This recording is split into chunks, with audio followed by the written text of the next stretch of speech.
Welcome to the Women Leaders Association podcast, where we believe we go further, faster, and have more fun when we go together. Be sure to tune in each week to hear an empowering message from the world's top women executives, trailblazers, entrepreneurs, and all-around fierce female leaders. I'm your host, Julianne Kirkland, and I will be taking you on a deep dive of each message to equip you with the principles, strategies, and tools you need to start crushing your goals, increasing your impact, creating work-life harmony, and did I mention have more fun? Because when you love what you do it better. The Women Leaders Association is the world's largest women executives association with over 30,000 women in executive and leadership positions who are committed to the development and advancement of women in the corporate arena. If you would like to get involved in a Women Leaders Association chapter, would enjoy daily podcasts, or you desire to become a part of the Women's Mastermind group near you, simply go to womenleaderspodcast.com. Now let's tune in for this incredible message. On today's episode, hear from Dilruba Malik. Dilruba is a senior SQA manager at Palo Alto Networks. She's also worked for Microsoft, Cisco, and Hitachi. Dilruba has such great insights into helping and advocating for women interested in engineering and technology. Let's listen in. Welcome, Dilruba. I'm so glad you're here. Thank you very much for inviting me. It's a great opportunity for me. Thank you. Yes. So let's talk about it. Let's get into it. I love that you are such a big advocate for helping. You're so passionate about helping really to balance the scales, if you will, in the tech industry. So talk about how you got involved in all that you're involved in right now with really trying to make women, one, more aware of the tech industry and how they can really be of great service in that industry. And two, what you're seeing kind of the tide start to change.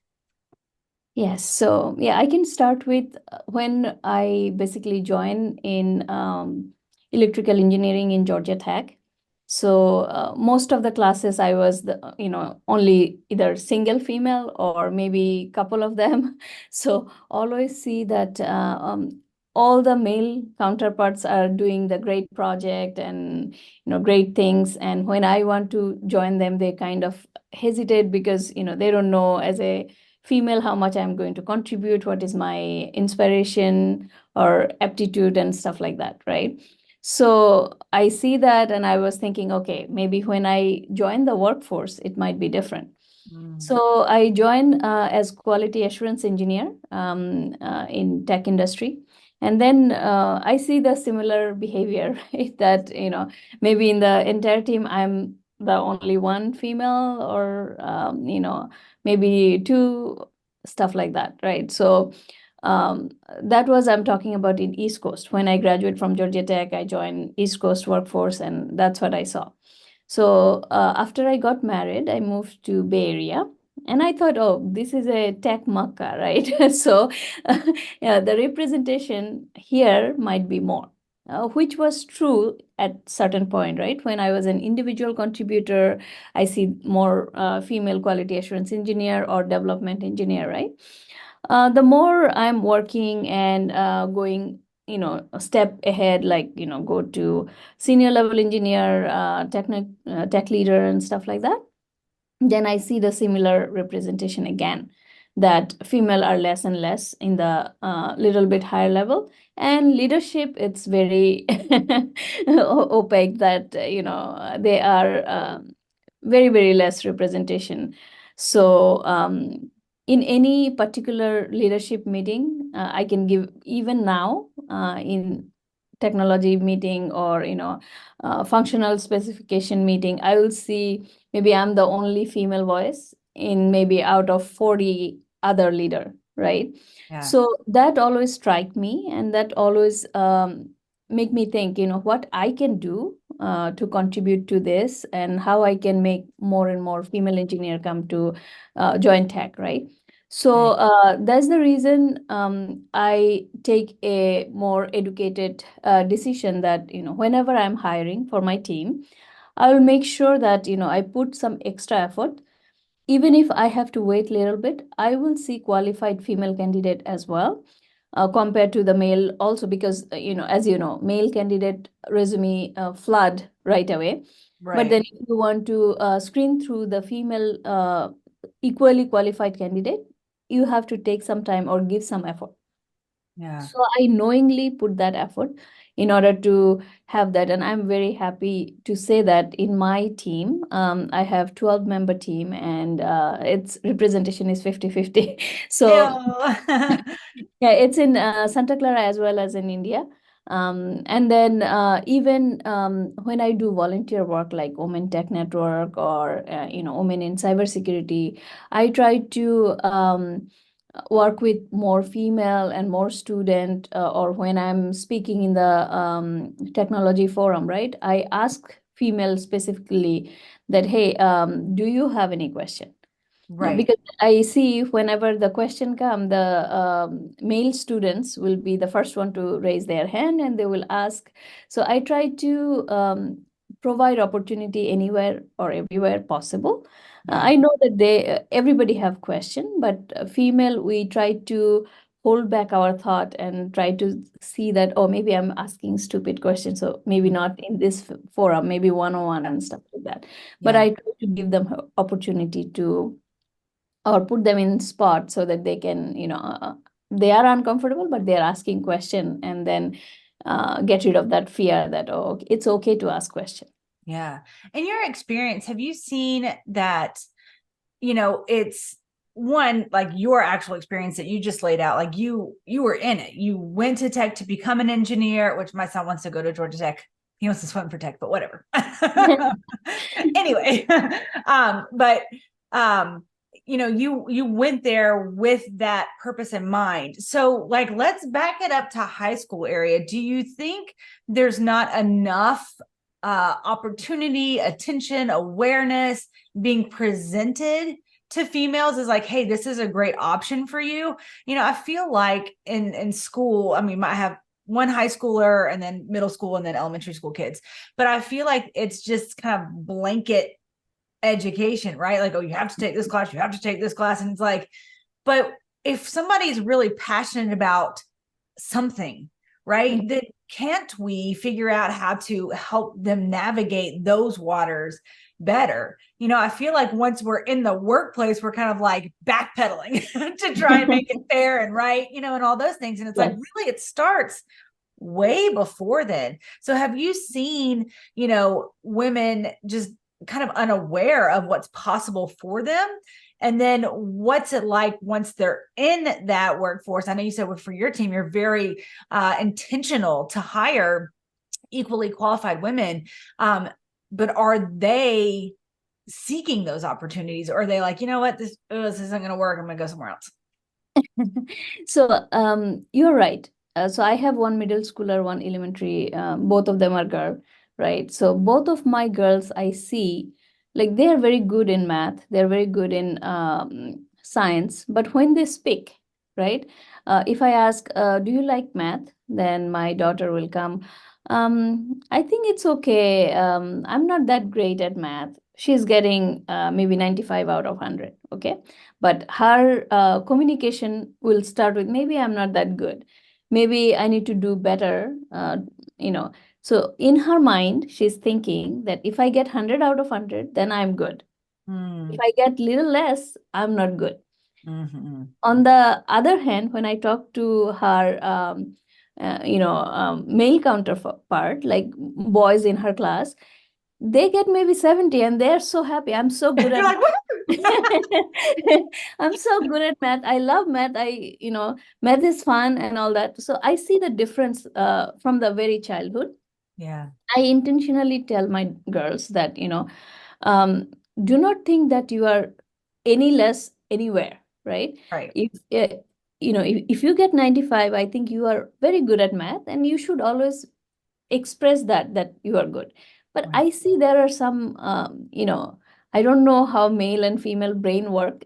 I'm not a expert, but I see that there is a hesitance even in that early age that they don't actually fully express their potential, right? So which I'm working on, and I'm giving them that confidence every day. Yeah. I think as a parents, every parents have to put a lot of effort to build or change their growth mindset that, you are doing great and you will be fine. You just have to have that confidence that you can do it.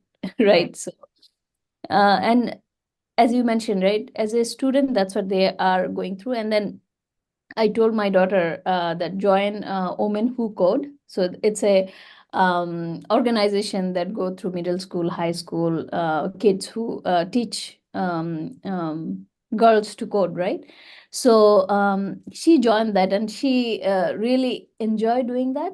But she's very scared to tell other people that, it's a good thing, join there. I was like, why you have that hesitation? If you Right. are enjoying it, and why you don't think that your all other friends should come and join, right? You Right. should be the advocate and you should go and out there and make this communication that, there is an organization, Girls Who Code, and I'm enjoying it. You should come and join, right? Right.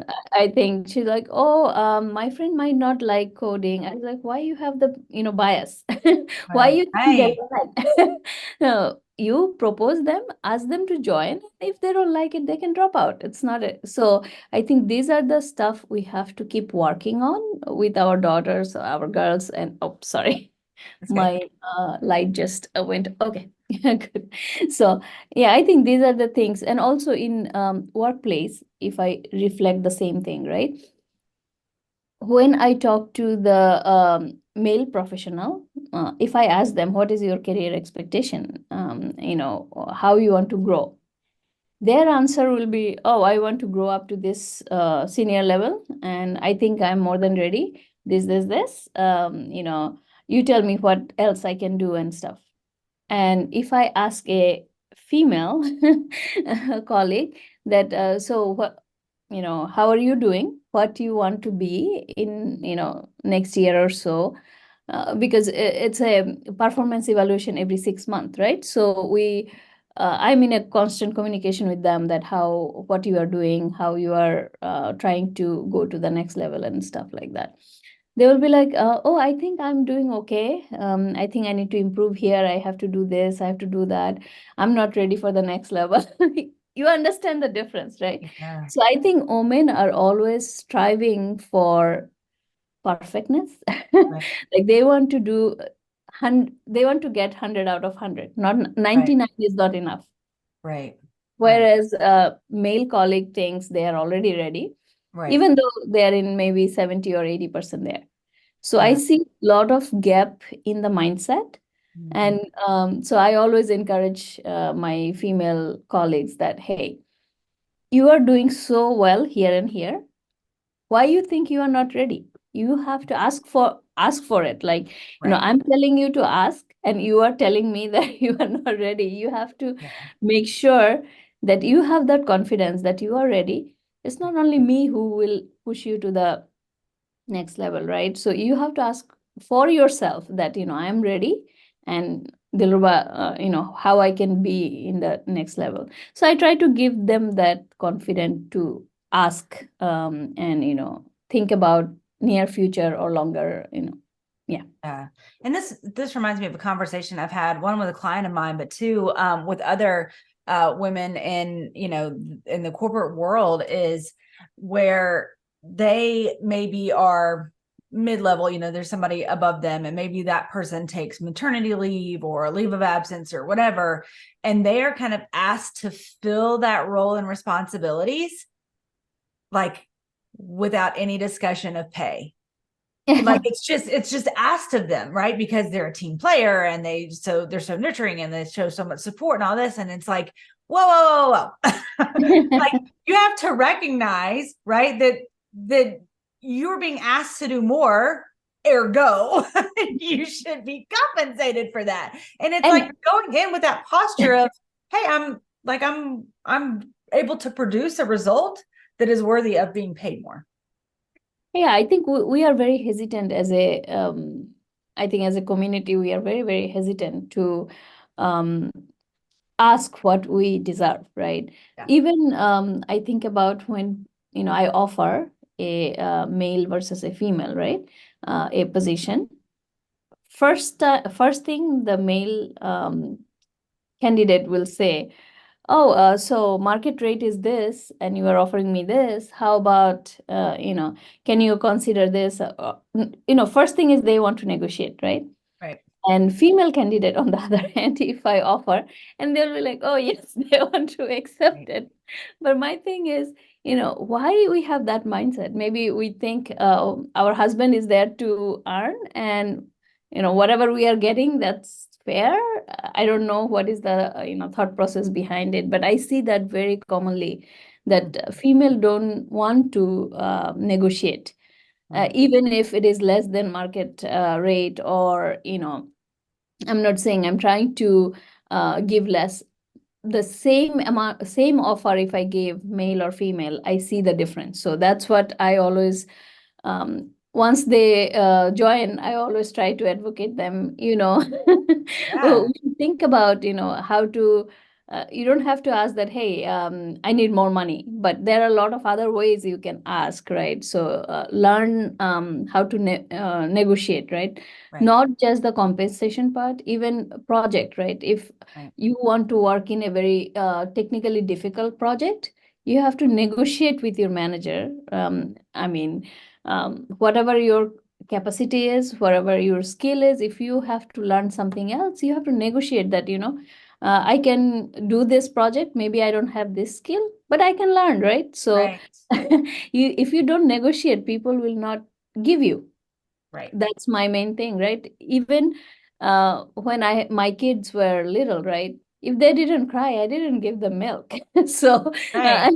if nobody asked me that they need more, Right. how I know that they are ready for it, right? Right. So I can be extra cautious as a leader, but I think they also have to come halfway to being able to ask for it, right? So I think I do advocate them on all these issues. And I also think that it's not only my team or my area. I think everywhere this is very, very generic Yeah. behavior I see. Even the person who come to clean my house, if I see, if male cleaner come, they will ask, oh, I did such a good job. You should give me this You much should give me some extra. more. And if I see a female came, she will be very happy what I give. Right. So behavior, like, it doesn't matter where we are, but I see the same behavior over and over again in every sector. Yeah. And I'm also seeing too, like, yes, I see it in the gender equality part, but I also see it in just the younger generation part as Mhm. well. So much of the entitlement that has kind of come in, and like, again, I have a freshman in high school son, and yes, he's male, and so like, the narrative should be this, historically speaking, but we've been as a family, so like, because I'm a speaker, like I use my voice, I stand up for myself, so like he's gotten a lot of strong woman power in his life. But one of the things that we were talking about, he was auditioning for a play, and he didn't audition for the lead because he was like, well, I don't want the lead, but he wanted a part like right below, but that you couldn't like audition for that part. I'm like, you don't just go in and audition for just a crap part anyway. Like, you always audition for the lead to show them, like, one, I'm dedicated, two, I've prepared, three, like, you show them all that you have in you. You bring it out all to that audition, right? And that's the same for an interview. And I was just interviewing somebody, she helps veterans transition into working as citizens, and she was like, there was this guy that was able to manage like 4 million bullets and inventory and like all this stuff, right? But on his resume, when he first submitted it to her, all it said was sniper. Like, he totally discounted all the things that he really had done because his identity was wrapped around, I'm a sniper. And I think so much of the narrative that people play in their head and it starts so early on. And so I love that you as a parent are like, wait, no, if you enjoy coding, get your girls to come on and go with you. That's so important to Exactly. advocate for Be ourselves. the cheerleader for it, right? But Yeah. yeah, I exactly feel what you are saying. Like my daughters are participating in the middle school musical and elementary school musical, right? So they always will audition for smaller role. Like I was like, why? And they will Why? they will always say that, oh, so and so know how to sing and how to dance better than me. You are not judged for that, right? Right. You go for your part, and then the judge will decide you are capable or not, right? That's right. But I think they are already deciding for themselves Yes. that, oh, I'm not good enough like so and so. So I should not be auditioned for the main role or, Right. the bigger roles. So yeah, I see that in younger generation as well. Yeah. Yeah. So I love being able to have these conversations. They're so important. So what would be like one last piece of advice you would have for, let's talk about the woman who is in tech. Like maybe she's in Georgia Tech right now. Maybe she's already graduated and she's like, I don't know how to look for these more equal opportunities. Like, how would you instruct her to really show up for herself and Mhm. finding roles? Yeah. So one piece of advice, yeah, if I have to give, I'll tell that, seek for help. If you need help for anything, whether you are in school, if you need something, you should not be hesitant to ask your professor or ask your, teacher that, I think I'm doing this correct, but I need your advice to know how I can excel, in a better way, or how I can be successful in here. In tech industry, like right now, the macroeconomic condition and all that, if you just graduated, fresh college graduate, you want to land in a job market, it's very difficult to just um, submit your resume online and think that you will get a job. I think you have to do little extra. It's Yeah. the time demands this, right? So you should reach out to people in your network and ask that, hey, I see this job in your company. What do you think that I should be prepared for? Or and then start the conversation. Then you can ask for, hey, can you refer me? But Right. if you reach someone and say that, hey, I see the job in your company, can you refer me? I think that conversation will be two different ways, right? Yes. So in order to ask for help, it's also a art, right? You have to put your homework down. You have to make sure whatever you have to offer, you show them that, I deserve this. So that's why I'm asking, Right. instead of just go there and ask, right? So asking for help is a very instrumental, not in student life, not in early career, even in the mid career or senior level, right? If you need to get something, you have to have your sponsor, you have to have your champion, somebody have to speak for you. So in order to get that, you cannot just ask for it. You have to show them that you can Right. do it, Right. and you prove yourself. You make your own brand, personal brand, so Yeah. that people can reach out to you and give you what you are looking for. Right. But yeah, one piece of advice is do your homework Yeah. and do reach out to people.